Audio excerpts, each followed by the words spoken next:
Eh, salut les copains! Salut copain. Ça va? Ouais, tranquille et toi? Ça va. Dis-moi, t'es tout seul? Non, il y a Vince à l'intérieur, il a terminé les préparatifs pour le tournage. Bon, vas-y, je le rejoins. Ça roule. Ouais,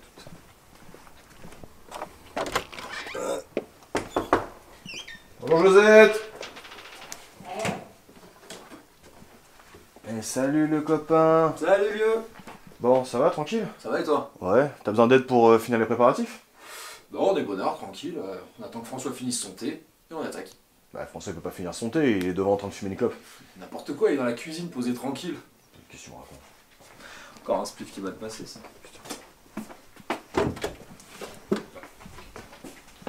Salut Matub!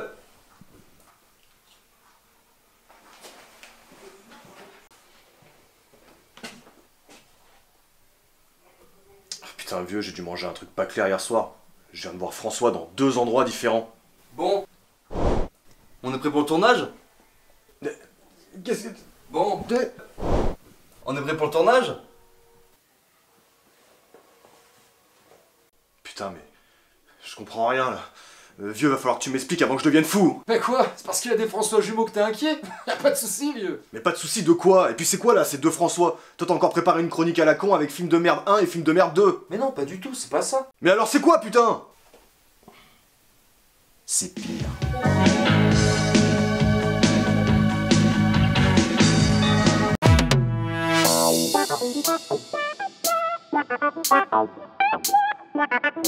C'est les chroniques du nana.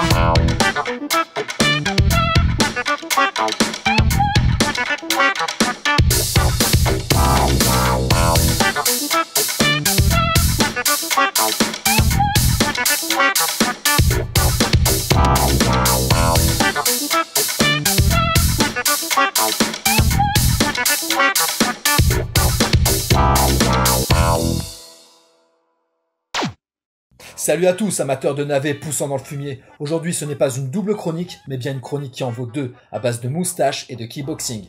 J'ai nommé Dragon Kickboxer. Dragon Kickboxer ou Dragon Hunt est un film de 1990 réalisé par Charles Winner. Il met en scène les frères McNamara, Michael et Martin, qui, même si cela ne saute pas aux yeux, sont de vrais champions de kickboxing ayant ouvert en tout 8 dojos. C'est vrai que c'est pas marqué sur leur gueule. Comme quoi, les a priori.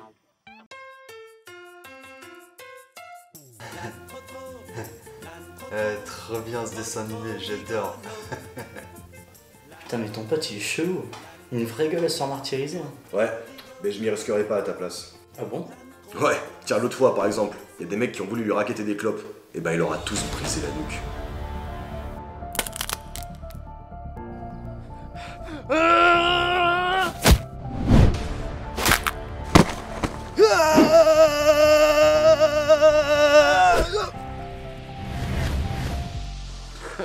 Tu m'as loupé.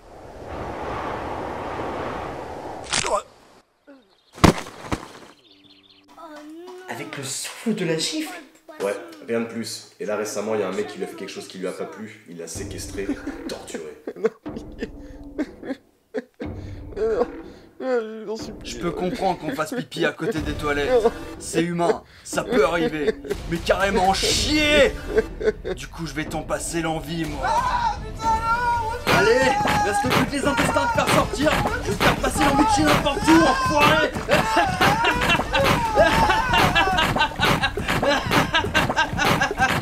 Ah ouais. Le mec c'est un furieux quoi. Faut pas se fier aux apparences, mon ami. Je vais le cacher. Faut pas se fier aux apparences. Le film est la suite directe de Twin Dragons Encounter, le seul et unique film de Paul Dunlop qui est malheureusement indisponible en version française.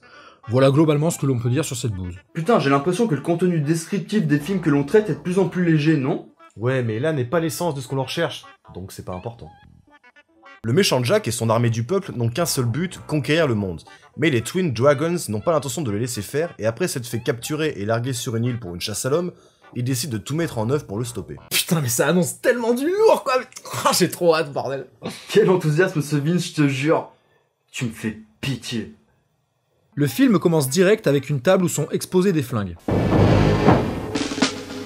Puis une main en polystyrène dégueulasse débarque sans prévenir. Il s'agit de la main du fameux Jack, le grand méchant de cette chronique. Et on remarque avec stupeur qu'en plus d'avoir une sale main, il a une sale gueule. Fais-le! Après ce mini flashback sans intérêt, nous revoilà en compagnie de nos flingues dans ce qui semble être un achat de gros en vue de l'invasion très probable d'un pays. Contre les 2 dragons, les jumeaux sont eux qui m'ont fait ça. Ah non, c'est juste pour flinguer 2 mecs en fait. Et le tout est assaisonné d'une pointe d'humour. J'espère que tu retrouveras ta main. Tout va bien? Ouais, non, désolé, je repensais à la main dégueulasse au début, là. Putain, mais quelle honte. C'est clair que c'est vraiment de la merde, moi à choisir j'aurais préféré garder mon moyen quoi. Mais bon, à mon avis c'est que c'était une solution de dernière minute. Allez, venez, boss, venez. Docteur, vite. Vous devez le sauver. Il vient de se faire trancher la main par les frères McNamara. Vous devez l'aider. Oula, en effet, ça m'a l'air sérieux, putain. En plus, ça m'en fout partout sur mon bureau, on poil de cul de marmotte, bordel. Vous pouvez le sauver. Pitié, docteur. Ah non, mais moi je suis pas docteur, hein. Pour ce genre de choses, j'ai pas du tout là. Bordel, docteur, c'est pas le moment de faire de l'humour à 2 balles. Vous pouvez le sauver, oui ou merde? Mais je suis pas docteur, je vous dis. Mais bon, après si je peux dépanner, pourquoi pas. Allez, allongez-le sur la table. Merci, Doc. On voit que vous êtes quelqu'un de génial.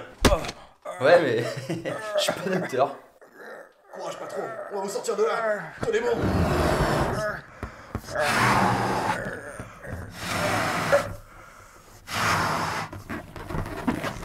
Et voilà, c'est terminé.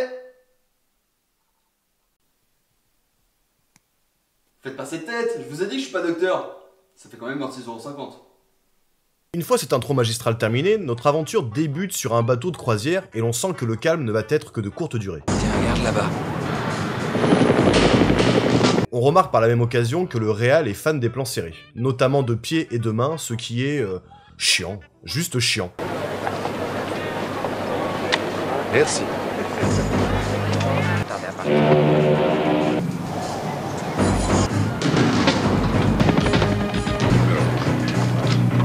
Ça donne envie de dégueuler aussi, hein.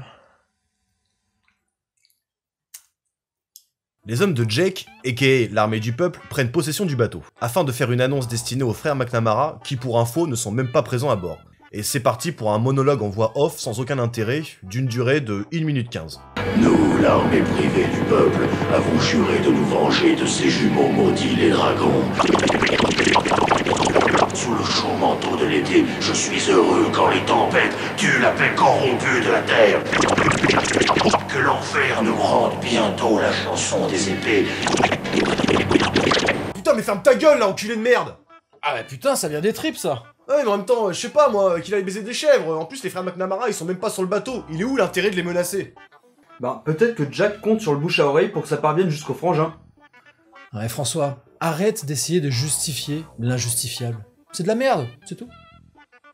Se doutant que l'annonce ne servira à rien, les hommes de Jack décident quand même de laisser un souvenir aux frères McNamara afin qu'ils puissent comprendre ce qui les attend.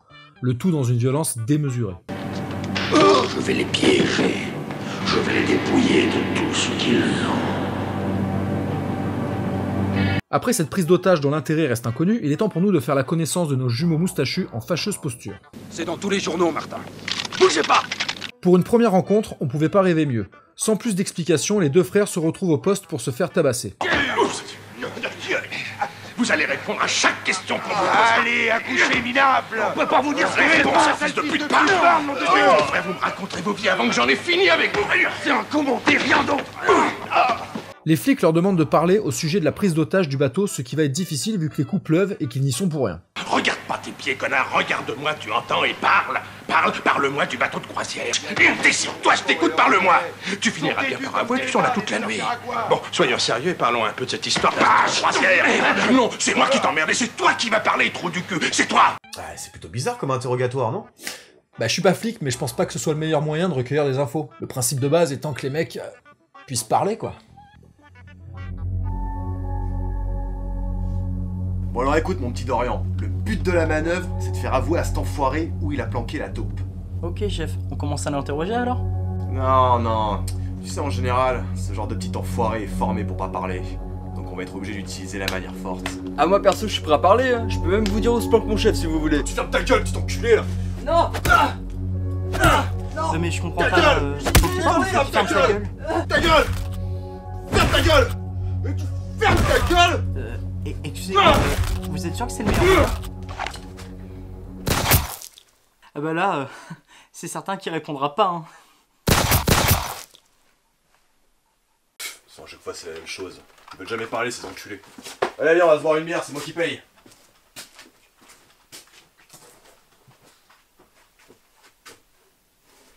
Le tabassage en règle terminé, les frères Moustache sont relâchés sans plus d'explications. Le hold-up, ça n'a jamais été eux. Pendant ce temps, Jack se lance dans l'achat immobilier et se découvre un talent dans la négociation. 4 millions. 3. Une fois l'achat de la maison effectué, Jack passe un petit moment tranquille à jouer aux petits soldats. Pour ces mecs, le kung-fu, c'était la grande affaire. Ils étaient tous plus rapides que l'éclair. Ce qui nous fait déduire sans mal que c'est un profond débile. Il ne lui reste plus qu'à recruter la crème de la crème pour venir à bout des frères McNamara. Et pour ça, rien de mieux que de faire les petites annonces. Ok, j'ai passé des appels d'offres dans les revues d'arts martiaux. Donc si je comprends bien, il te suffit de faire les petites annonces pour trouver une bande de tueurs. Ouais, c'est plutôt simple en fait. Ok, bon bah je vais garder ça dans un coin de ma tête si on vient m'emmerder. Ça peut toujours servir. Nous revoilà en compagnie des frères Moustache qui se préparent à partir en vacances. On est prêt à partir. Tous les bagages sont faits. Hé Mike, tu te dépêches? Sans se douter un seul instant du piège tendu par Jack. Pendant que les jumeaux passent du bon temps... T'es aussi dur que ça partout. Une belle phrase de pute, ouais. Putain, le féminisme, mec. Bah excuse-moi, mais c'est pas une phrase de chasteté non plus. Nous avons le droit aux présentations des tueurs recrutés par Jack et franchement ça vend du rêve. D'abord le maître du monstre avec son féroce bouvier. Le costaud sans cerveau. C'est pas un homme, c'est une montagne. Complètement débile et trop bête pour qu'on lui fasse mal. Le gros lard. Qui en plus d'être gros est un connard de braconnier. Les ninjas. Qui sont juste des ninjas. C'est pas du travail d'artiste ça. Ils proposent même une petite démonstration de leur talent, ce qui semble agacer Jack. Arrête. Et pour finir le tout, le masque rouge de la mort, le maître ninja. Qui n'a que le bandeau de rouge, sûrement pour une question de budget. Franchement, avec tout ça, les frangins ne sont pas dans la mouise. Permets-moi d'en douter un peu. On te permet, vieux, on te permet. Les présentations faites, les frères Moustache, qui continuent à s'amuser avec leur go, se décident à accoster dans une petite lisière accompagnée d'une maisonnette afin de se poser. Mais une surprise les attend sur la porte d'entrée. Ni une ni deux, les frangins décident d'aller inspecter les environs, et après quelques brasses, ils trouvent sans grande difficulté le camp de Jack qui en fait se situe de l'autre côté de la rive, soulignant toujours plus la débilité de celui-ci. Quand nous envahissons les villes, si jamais la population nous traite avec indignation, nous lâchons menu, parce que nous aimons les hamburgers. Après ce bref coup d'œil, et sans plus d'inquiétude, les Moustache Brothers décident de rentrer afin de profiter de leur copine. Bon bah ils ont pas l'air inquiets les deux moustachus. Hein. Pourquoi tu te marres? Je dis un truc de drôle? Non mais je sais pas, moi à chaque fois que j'entends parler de Moustache ou de frères Moustachus, je peux pas m'empêcher de penser à Mario et Luigi. Et dis donc, un peu de respect pour Mario et Luigi, s'il te plaît, là. Ils sont peut-être pas champions d'arts martiaux, mais ça reste les meilleurs plombés du monde, ok? Bah ok François, meilleur plombé du monde. Ouais, je préfère, ouais. Après cette journée pleine d'émotions, il est temps pour nos héros de se reposer peinard au coin du feu en charmante compagnie. Cette flèche cet après-midi, ça voulait dire quoi? C'était la carte de visite d'un vieil ami qui voulait s'amuser. Aucune raison de s'en faire. Sans se douter que le réveil va être plus difficile que prévu. En effet, leurs copines sont de mèche avec ce salaud de Jack et deviennent désormais ses prisonniers. Tic. J'aime le rock. En guise de remerciement, l'un des deux frangins crache un joli molar à la tronche de Jack, ce qui ne semble pas le déranger pour un sou. Ah donc le mec, il mange le molar des autres quoi. C'est sympa ça. Je comprends pas pourquoi y a pas un mec dans l'équipe qui a pas mentionné que c'était tout simplement dégueulasse. C'est bizarre. Qui fait ça? Putain, frérot, je suis complètement bourré.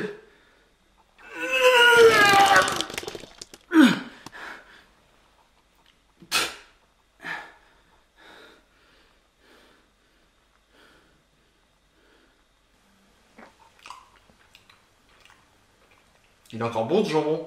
Pas de gaspillage frérot. Au même moment, l'une des deux traîtresses décide de s'isoler afin de picoler et prendre un rail de coke.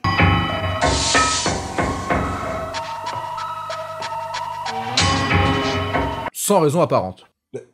Il est passé où François? Je crois qu'il est parti vomir là en voyant l'autre bouffard de Glavio dans le film, et puis toi qui te mangeais tes crasses de couilles. En même temps j'étais à deux doigts de le rejoindre. Espèce de cradingue. Le lendemain, l'un des hommes de main de Jack explique les règles du fameux jeu organisé en l'honneur des frères Moustache. Les règles ne sont pas compliquées. Pour résumer, choper le fanion ou mourir. Point barre. Au même moment, la deuxième traîtresse mène sa petite enquête et tombe sur un pochon qui semble être de l'héroïne. ce qui nous laisse supposer qu'elle est un flic infiltré. En tout cas, il est temps pour les deux frangins de débuter le jeu pervers de Jack. Vous avez 2 heures, les filles. Une fois libres, les McNamara commencent à établir une stratégie pour se défendre contre les hommes de Jack alors que, ils pourraient tout simplement s'enfuir. On verra qui sera tué et qui tuera. Surtout que ces deux cons connaissent la route à suivre.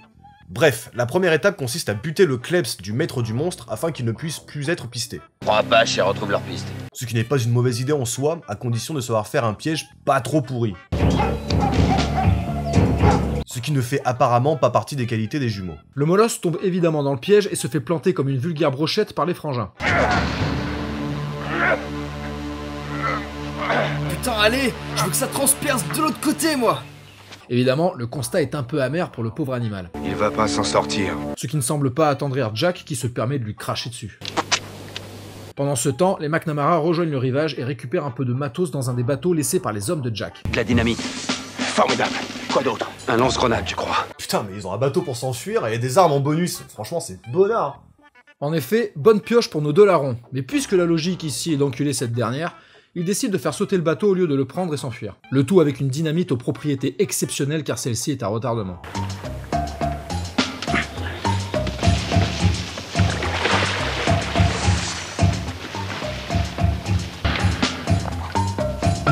Oh merde!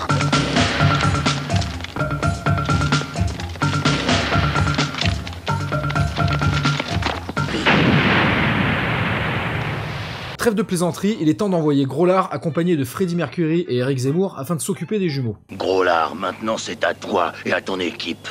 On peut se faire un meilleur résultat avec cette nouvelle team vu que Groslard est braconnier. Les bois, ça doit le connaître, non? Non, ça changera absolument rien. Personne peut vaincre les McNamara. Ouais, carrément, ouais. Ok, les mecs deviennent fans. Hein. N'importe quoi. Groslard et ses hommes sont donc envoyés sur place et commencent à poser des pièges à loups qui ressemblent à les taper ta souris. À croire que le but est de ne blesser personne. Le détail, c'est que ces cotorep laissent un couteau sur le piège pour attirer leur attention. Complètement débile. Si les McNamara esquivent le piège, ça veut dire que les méchants leur donnent une arme. Bien évidemment, l'un des frères arrive tel un félin et décide de faire foirer le projet. Et récupère par la même occasion le couteau en question et une arbalète. Vraiment prévisible, non? Freddie Mercury se fait buter à son tour, pendant que Groslard semble paumé au milieu des bois. La masterclass pour un braconnier. Pendant ce temps, Jack vient de découvrir que l'une des poufs des jumeaux est une flic, vu que cette conne est venue sur place avec sa plaque. Une plaque de flic. Pas malin quand on est infiltré, mais cela semble faire rire Jack pendant que son bras droit suit le balancier de la lampe pour rendre le tout plus angoissant. Puis, des M16, des fusils de chasse. Bah rien quoi, la panoplie du guerrier du dimanche. C'est bien. Bon, sans surprise, la team de Groslard s'est fait décimer comme on l'avait prévu. Enfin, en même temps vieux, hormis François, tout le monde l'avait vu venir. Hein. Hey! Groslard étant rentré sans résultat, Jack décide d'envoyer les ninjas pour tenter, et je dis bien tenter, de régler le problème. Envoie en patrouille 4 ninjas maintenant. Mais manque de peau, les mecs ne sortent pas la nuit. Mais les ninjas ne se battent jamais la nuit. Des ninjas diurnes quoi. Ce qui est une grande première vu que c'est censé être l'inverse. Mais heureusement, Jack a trouvé la solution. On leur donnera des torches électriques. Une fois sur place, les ninjas font preuve de discrétion au point de ne même pas écarter des branches.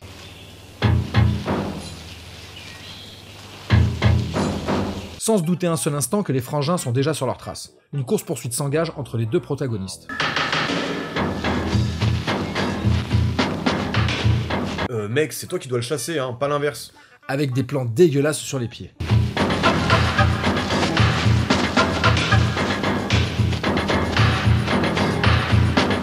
À croire que le réal en est un fétichiste. Finalement, le ninja se retrouve nez à nez avec l'un des frères et fait preuve d'une discrétion et d'un self-control à toute épreuve.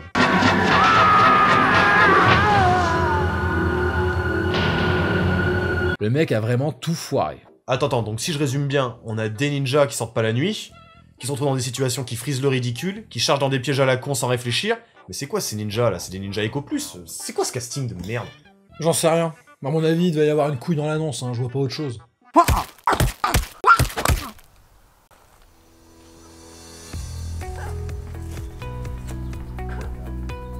Oh! Salut à toi, jeune ninja sans talent. Alors comme ça, toi aussi, tu en as marre que ton maître te traite de merde et t'insulte?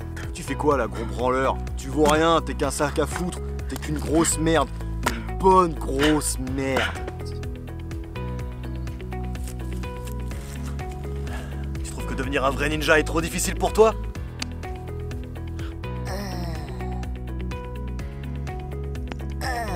Ou enculé. Allez, relève-toi, dépêche-toi. Allez, un effort.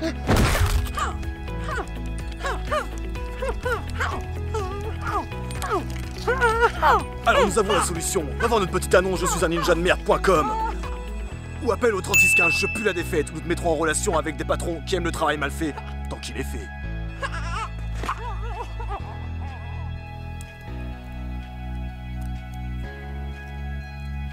Eh connard, arrête de méditer là, de faire ton warrior, ça sert à rien, espèce d'abruti va.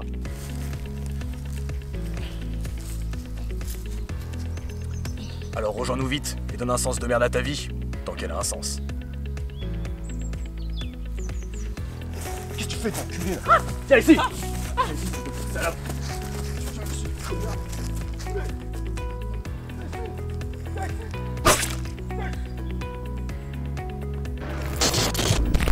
Leur forfait réalisé, les frangins continuent leur purge sur le groupe de ninjas en mode promenade de santé. Ils en dégomment un autre sans aucune difficulté. Suivi d'un deuxième. Pendant qu'au même moment, Jack organise une séance de torture sur l'un de ses hommes ayant fui par peur face au redoutable McNamara. Ils sont morts! C'est vrai, Jack, ils sont morts, tous les ninjas! La pitié ne faisant pas partie du chant lyrique de Jack, le mec finit tout simplement brûlé.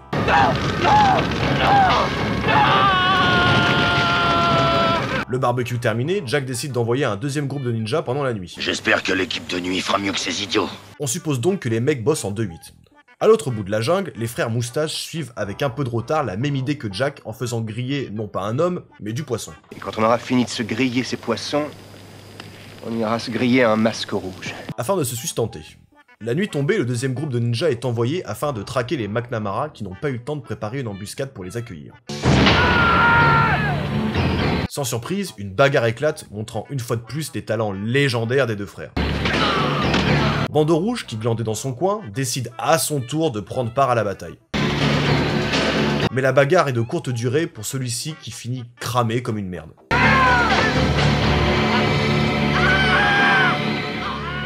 Écarte-toi, frangin, le feu ça brûle. Je sais pas pourquoi Jack s'emmerde à brûler ses hommes.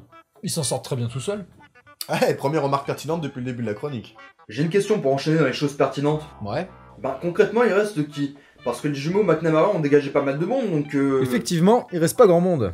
Jack envoie donc ses dernières ressources dans la bataille composée de certains de ses hommes ainsi que du maître du monstre. Mais sans monstre cette fois-ci, et de Earl aka le Débilos. Le maître du monstre et Débilos se retrouvent rapidement confrontés aux deux frangins qui ne prennent même plus la peine de se cacher. C'est donc à Débilos de commencer le combat, et vu que le mec ne craint pas les coups, ça donne quelque chose de surprenant, dirons-nous. Et l'un des frères parvient à utiliser la technique légendaire de l'attrape-couille. Pendant que le deuxième fait la distribution de gifles. Pour finir sur un étranglement ridicule.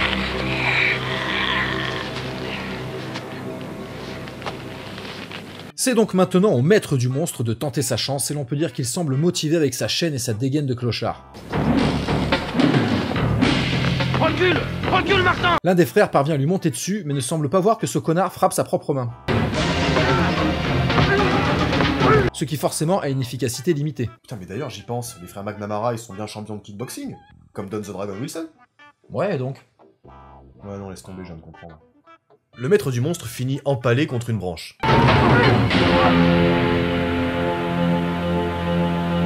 Mais les ennuis sont loin d'être finis pour les deux frères, car Gros Lard a survécu malgré la mort de ses hommes. Donc Jack lui demande tout naturellement de finir le boulot. Je vais revenir.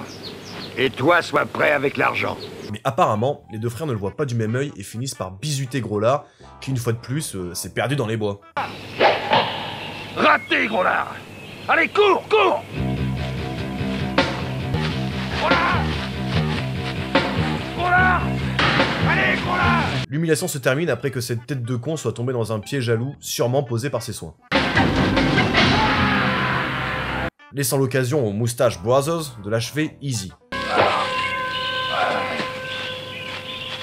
Jack est averti de la mort de Gros Lard et a réagi en mode bas les couilles. Ils ont trouvé Gros Lard. Il est mort. Pris dans un de ses pièges. Et avec une flèche dans le dos.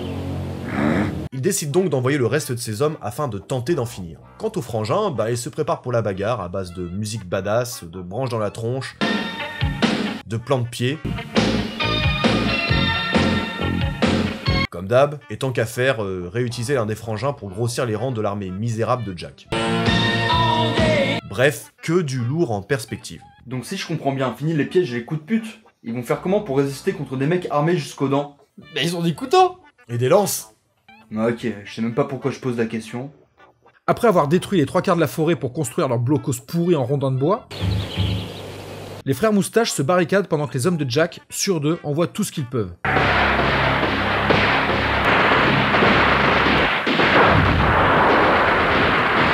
Mais cela ne semble d'aucune efficacité face à l'abri des frangins. Le carnage terminé, les hommes de Jack, fiers d'eux, retournent auprès de celui-ci afin de faire leur compte-rendu. Tu peux me croire, Jay, qu'on a fait sauter leur blocos, c'est impossible qu'ils s'en soient tirés. Sans preuve, évidemment. Ce qui a pour conséquence de voir un bâton de dynamite atterrir au pied de Jack. Alors, qu'est-ce qu'a lancé ça? Le petit chaperon rouge? Qui décide de faire les choses bien en tentant d'éteindre la mèche.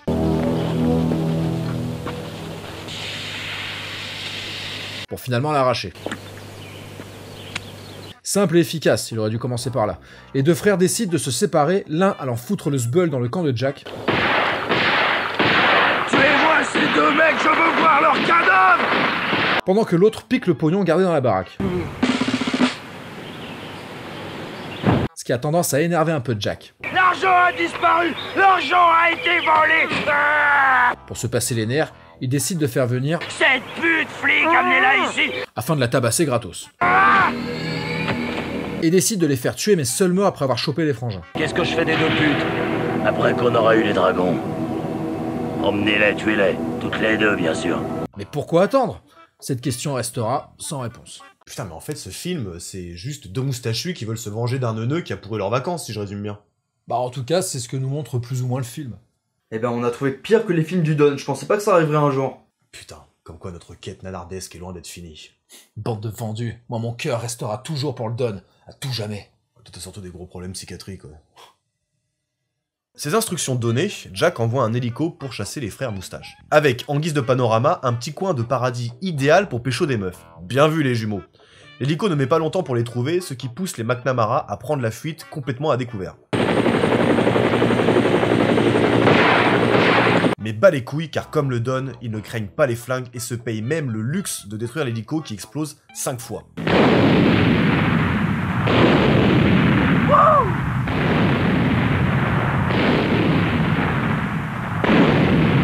Normal. L'hélico détruit, la course-poursuite continue avec les hommes de main de Jack qui ont tendance à tirer avec 1 métro de retard, ce qui n'inquiète à aucun moment les frangins. Et ça pendant plusieurs secondes.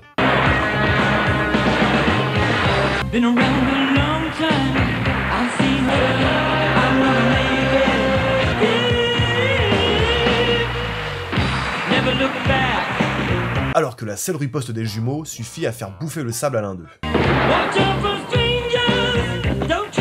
Quant à ce cher Jack, il s'amuse à effrayer ses deux prisonnières comme ça, pour le fun. Jack, non, fais pas ça! Je vais te la mettre dans le cul. C'est rigolo ça! Puis décide de saisir l'une d'elles pendant que nous pouvons admirer une jolie croix gammée en arrière-plan. Vraiment cool tout ça. Belle ambiance. Tu sortiras un film comme ça aujourd'hui? Ah non, mais tu le sortirais pas, non. Ouais, c'est clair. Bon, en tout cas, j'espère que ce connard de Jack va jamais pointer au Pôle emploi. Ah bah c'est ce qui risque d'arriver, étant donné que les frères McNamara ont détruit la quasi-totalité de ce qu'il avait entrepris. Ouais, enfin, la reconversion risque d'être un peu difficile. Oh, qui sait, ça peut le faire. Il suffit de tomber sur la bonne personne. T'as vraiment une vision du monde du travail très particulière, François. Vraiment très particulière. Alors, monsieur Jack, je viens de finir de lire le CV que vous m'avez envoyé et votre profil est plutôt intéressant. Ah bah... Merci du compliment, hein. Non, je suis sérieux. Je peux lire connaissances en immobilier et en vente, entrepreneur, expert en négociation de toutes sortes, et je souligne un très bon comportement auprès des femmes avec lesquelles vous collaborez. C'est plus que satisfaisant. Je pense pouvoir vous trouver un employeur sans problème. Ah bah... tant mieux, hein. Je commence à tourner en rond chez moi, puis... j'aime travailler. Monsieur Jack, si tout le monde était comme vous, le président aurait pas eu besoin de nous niquer avec sa réforme des retraites. Enfin, c'est un autre sujet, je m'égare. Bon, et sinon, vous avez des passions ou des hobbies, peut-être? J'aime bien le nazisme, les croix gammées, des trucs cool, quoi. Bon, après tout, qui suis-je pour juger des occupations de chacun? Je vais voir de mon côté au niveau des offres d'emploi et je vous recontacte. Passez une bonne journée, monsieur Jack. Pendant que Jack prend plaisir à torturer ses deux prisonnières, les deux frangins s'amusent à monter une côte, qu'ils ont déjà descendue. Vraiment pratique. L'un d'eux finit par être touché à la jambe. Ma jambe. Ce qui représente un exploit pour les hommes de Jack qui s'empressent d'aller transmettre l'info à celui-ci. Oh, tiens les jumeaux, ils sont dans la carrière de sable. On les a coincés là-bas. Les deux connasses en profitent pour se faire la malle. Vraiment de la merde ces soudures. Boulot de schlag. Pendant qu'au même moment, Jack intercepte les frères McNamara. La situation semble perdue pour nos deux héros, mais c'est sans compter sur les deux connasses qui viennent leur porter secours. Une baston pourrie, bourrée de ralentis inutiles, débute.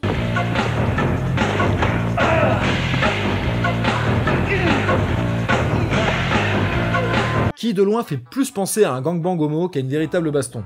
Jack, désemparé par autant de nullité, finit par s'enfuir. À genoux. Alors qu'il n'est pas blessé. Sûrement pour le fun ou en guise de soumission, c'est au choix, mais c'est bizarre. Mais il finit par se faire rattraper par le destin, composé d'une grenade dans la gueule et d'une explosion.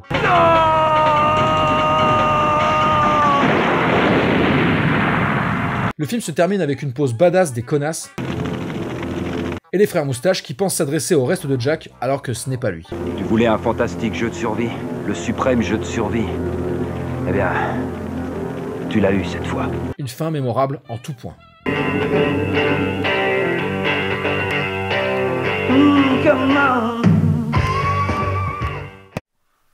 Alors les gars, c'est pas du lourd ce film? Ah, ça va faire une putain de chronique. Ouais, carrément. Franchement, il y a tellement de choses à dire, je saurais même pas par où commencer. Et toi Matt, t'en as pensé quoi?